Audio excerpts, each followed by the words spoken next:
My pregnant wife was caught drinking with another man, then called me paranoid.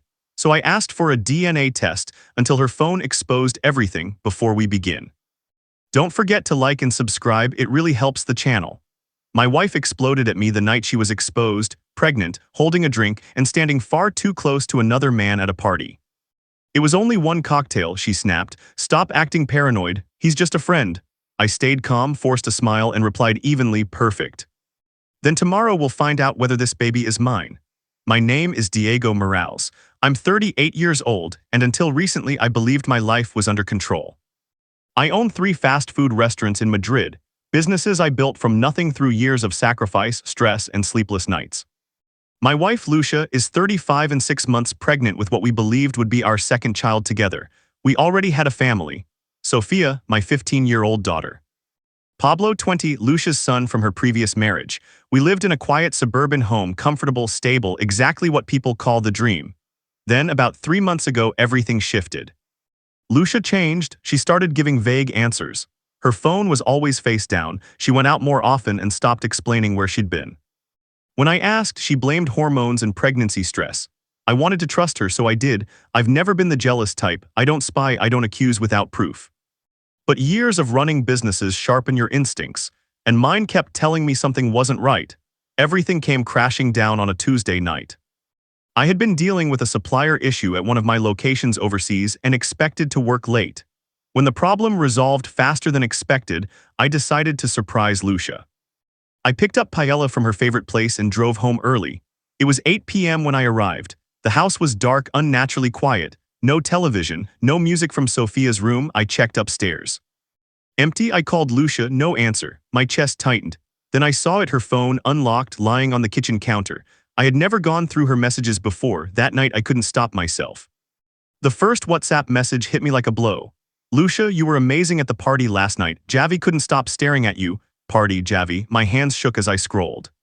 Photos filled the screen, strangers packed into a house, bottles everywhere. And there she was in the middle of it all, pregnant, smiling, pressed against a man I didn't recognize.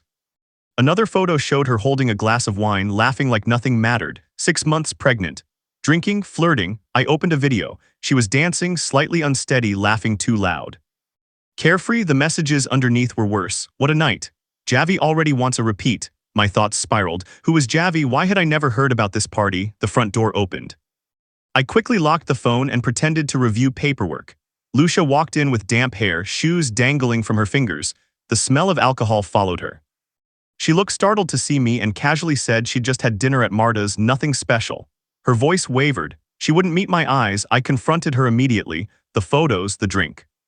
The man named Javi. Her face drained of color, but she attacked instead, accused me of violating her privacy. She said it was only one drink, that Javi was just a friend, that I was imagining things. I didn't let her twist it. I know what lies look like. I deal with them every day in business. I told her calmly that the next morning we would see the doctor, full prenatal exam and a non-invasive paternity test. Blood from her, swab from me. For the first time, panic flashed in her eyes. She still insisted I was overreacting, said there was nothing to hide. We slept apart that night. She locked herself in the guest room. I stared at the ceiling, replaying every excuse she'd ever given me.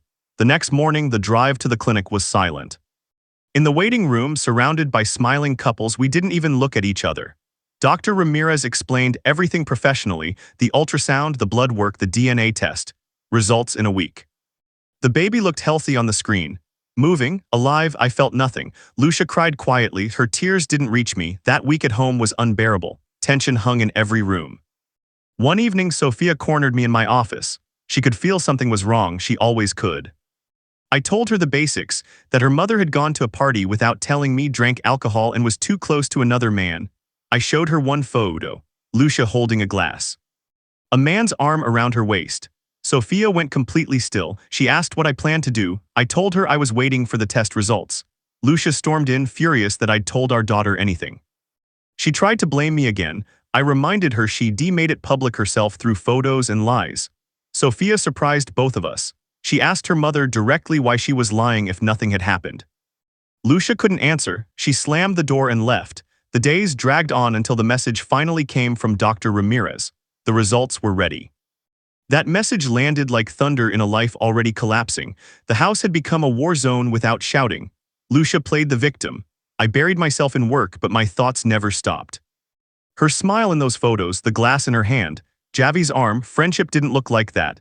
Sophia stayed close to me. One night she asked me plainly if I believed her mother had cheated. I told her the truth, that everything pointed that way. Her disappointment hurt worse than anger ever could. The day of the appointment arrived. Another silent drive. In the office, Dr.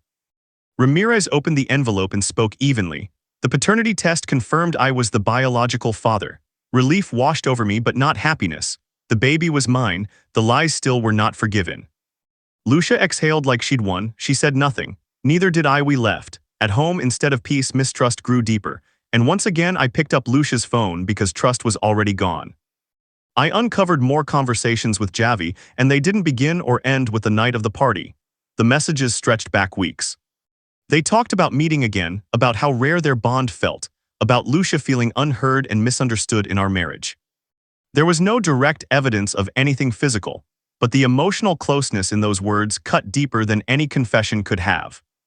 It wasn't a physical affair, but it was an emotional one, and the pain felt just as real. I confronted Lucia that very night. I placed the phone in front of her, opened the messages, and asked her to explain herself. She tried to minimize it, claiming Javi was only someone who listened, someone who made her feel understood. She insisted it meant nothing. Each explanation sounded weaker than the one before it. I told her I couldn't live like this anymore, that the lies and the secrecy had shattered something that couldn't simply be repaired. For the first time, I said the word divorce. Her expression collapsed, but no tears came. Instead, there was a quiet surrender. She accused me of being rigid, of refusing to give her another chance. But I knew she'd already been given countless chances. Every day she chose dishonesty over truth. The days that followed blurred together. I met with a lawyer to understand what lay ahead.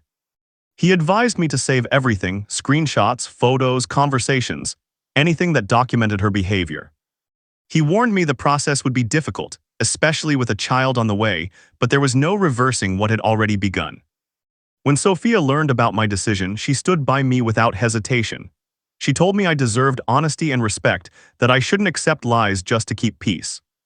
Pablo remained distant, torn between supporting his mother and feeling uncomfortable with what she'd done.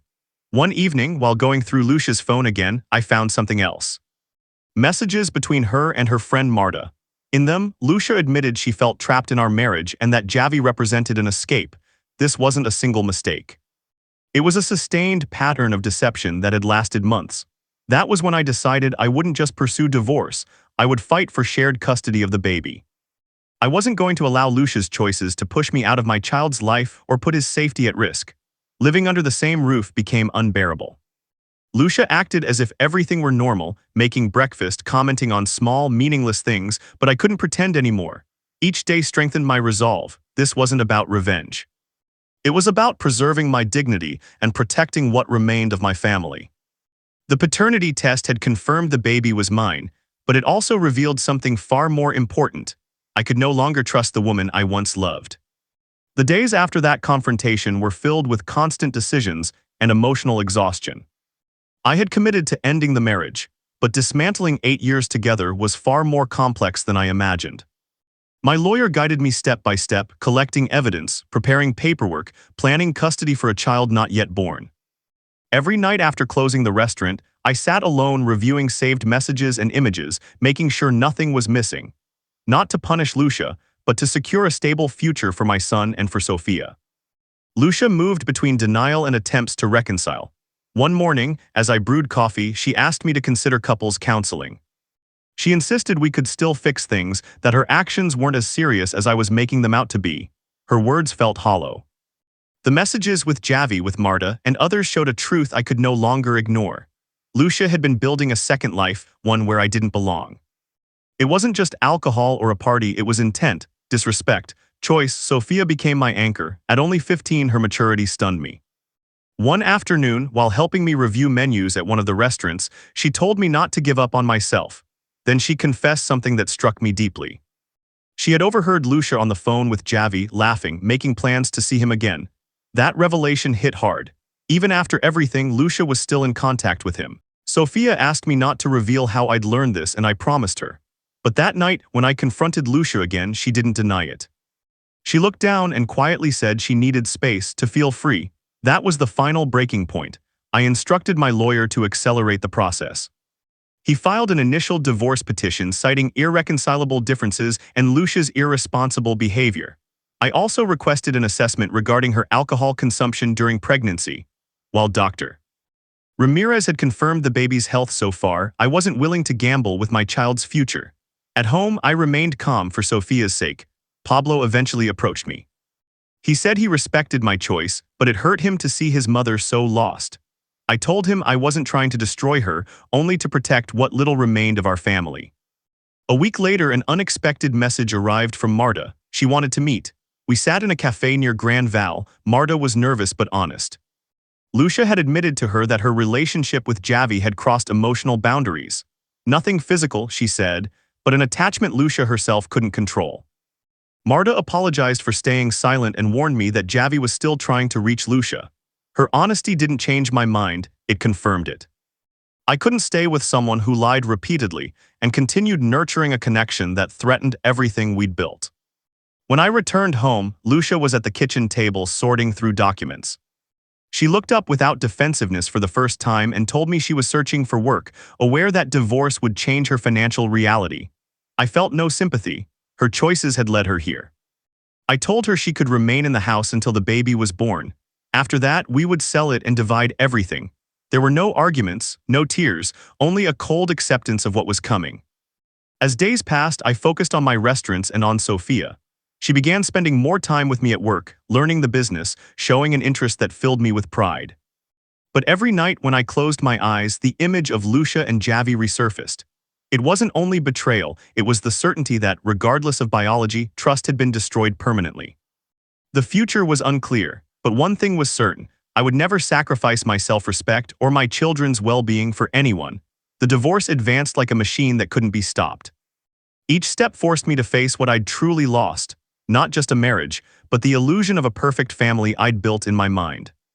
As I organized documents with my lawyer, my priority remained stability for Sophia and the baby soon to be born. My restaurants became my refuge, the one place I could still control. Closing at night brought a strange peace. Inventory checks, menu updates, leading my team, but returning home always reminded me of the fracture that now defined our lives. Lucia stopped trying to fix things. Instead, she focused on surviving. She took a part-time job at a store, something she'd never done during our marriage. She didn't say it aloud, but she knew she'd soon be on her own. I felt no satisfaction watching her struggle, only a numb acceptance. She had chosen this path through every lie, every message to Javi, every risk she took with our child's future. Sometimes I caught myself watching her cook or talk with Sophia, wondering how everything had unraveled so completely. Then I remembered the messages still saved on my phone, and the doubt disappeared. During that time, Sophia grew even closer to me. She spent many afternoons at the restaurant, helping with inventory, learning the ordering system, or simply talking with the staff. One evening, while we were balancing the register, she hesitated before admitting she had seen new messages from Javi on Lucia's phone, messages sent after our most recent confrontation. They weren't graphic or openly romantic, but the meaning was unmistakable. He hadn't stepped back. He was still trying to stay connected to her. I told Sophia not to worry, assuring her I would handle everything and keep our family safe. But inside, my anger was building. It wasn't only directed at Lucia anymore, it was also toward Javi. He knew she was married, he knew she was pregnant, and yet he continued pushing as if none of it mattered. I contacted my lawyer and asked him to add a specific condition to the divorce agreement. I wanted a restriction placed on Lucia's contact with Javi while the baby was in her care. I didn't have proof that he posed a direct threat, but I refused to take chances where my child was concerned. My lawyer warned me it wouldn't be easy to enforce, but we added it to the negotiations anyway. When Lucia learned about it, she didn't argue. She simply nodded, as though she understood she had no ground left to stand on. One morning, while sorting through the mail, I received an alert from the hospital. Lucia had gone into labor earlier than expected. I rushed there, not for her but for my son. By the time I arrived, the delivery was already underway. I stayed beside her, not driven by love but by responsibility. When my son Alvaro was born, the moment should have been filled with nothing but happiness. Instead, it was layered with quiet sadness. There was no doubt he was mine, but his arrival was forever tied to everything that had fallen apart. Holding him for the first time, I made a silent promise. No matter what it took, I would protect him. After Alvaro's birth, Lucia and I agreed to maintain a temporary ceasefire for his sake. She remained in the house with the baby, while I moved into a small apartment near the Sol restaurant. Sophia split her time between both homes, but she stayed with me most nights, helping me adjust to this new reality. The divorce continued moving forward, and although Alvaro's birth brought a brief sense of calm, it didn't change my decision. Trust had been destroyed, and there was no rebuilding it. Each day, whether I was holding my son or managing my restaurants, I felt like I was constructing something new, something built only on my children and myself. The months after Alvaro's birth closed one chapter of my life and opened another. The divorce was finalized on a cold spring morning in my lawyer's office. With one signature, 8 years of marriage came to an end. Lucia didn't resist. She had accepted that there was no return. The house was sold, and we divided everything evenly. I made sure Alvaro lacked nothing: his crib, his clothes, even a savings fund for his future. But my relationship with Lucia was reduced to logistics only: custody schedules, medical decisions. Necessary communication, nothing more. I settled permanently into the apartment near the Sol location. It was modest, but it was enough for me, for Sophia, and for Alvaro during his visits. Work became my foundation again. I focused on growth, eventually opening a fourth restaurant in Chambery, a project that gave me fresh motivation. Sophia, now 16, became deeply involved in the business. She helped manage supplies, offered menu ideas, and reminded me every day that family still mattered. Pablo moved into his own place after securing a job at a bank. He visited often. He never spoke badly about his mother, but once he told me he respected my decision to draw firm boundaries. That alone brought me peace. Lucia found steady work at a clothing shop, but her life had clearly changed. Selling the house forced her into a smaller apartment. Though she tried to appear fine, Sophia later told me her mother often seemed distant, lost in her thoughts. I felt no satisfaction in that, only certainty. Her choices had led her there. One afternoon, while walking through El Retiro with Alvaro, I unexpectedly ran into Javi at a nearby supermarket. He recognized me immediately and awkwardly tried to apologize. He claimed he hadn't known Lucia was married at first, said everything had been misunderstood. I didn't believe him. I told him Lucia was free now, but that someone who lies to her husband would likely lie again. He walked away without responding. I never saw him again. Alvaro grew healthy and strong, and every moment with him reinforced my determination to be the best father I could be. I shared custody with Lucia, making sure I never missed a milestone. His first steps, his first words. Sophia became fiercely protective of him, and together we built a new routine, one no longer shaped by deception. Sometimes when I looked at my children, pride and pain mixed together. I had lost the fantasy of a perfect family, but I had gained something more important: self-respect.